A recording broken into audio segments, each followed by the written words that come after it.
Hello, everyone. It's Royal Rock here, and the next topic I'm going to talk about today is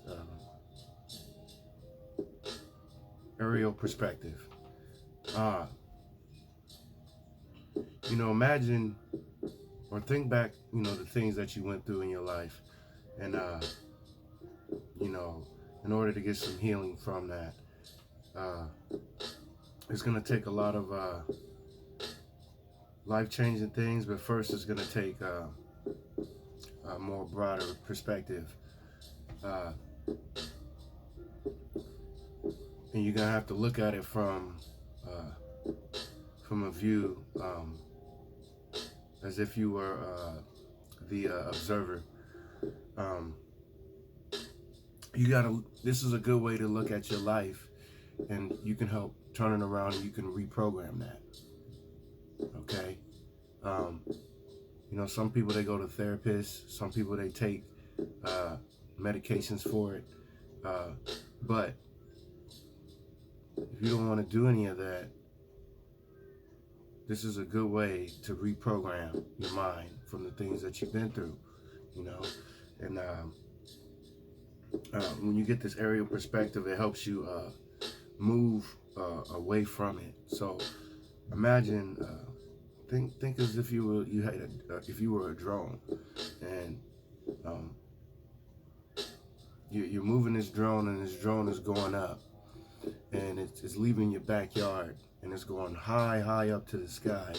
And now all of a sudden, you're not only just seeing your backyard, but you're also seeing the whole neighborhood. And this is how you're gonna have to look at yourself. You're gonna have to look at it that way, and you're gonna have to deal with it in abstract thought.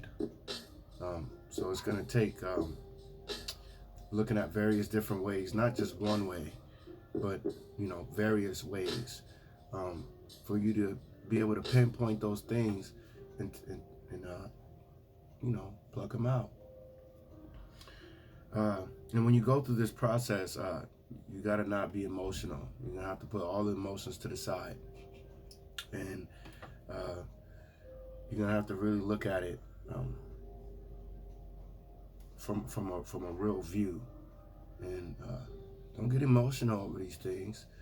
You could do that later, but when you're looking at it, you want to look at it very objectively. Okay, and you're not getting emotional about it because this is may deal with the relationships that you have, like your family, uh, uh, the friends that you have, even the environment that you grew up in, or that you're currently in. You gotta and when you're taking all this stuff in, you can't look at yourself from a victim standpoint. You gotta take that out. Even though those things, when looking back at it, it may make you feel that way, but you gotta not look at yourself as a victim when you're doing this process. And just be honest with yourself. And you know, I know that you'll be able to reprogram your brain. You'll be able to fix those things, and leave all that stuff in the past, and there'll be a new you. So, people, use this aerial perspective, and I'm pretty sure it's gonna make some changes in your life, and you're gonna realize that this thing is really working. So people, go out there, try the aerial perspective, and go out there and be great. I hope everyone has a good night. All right.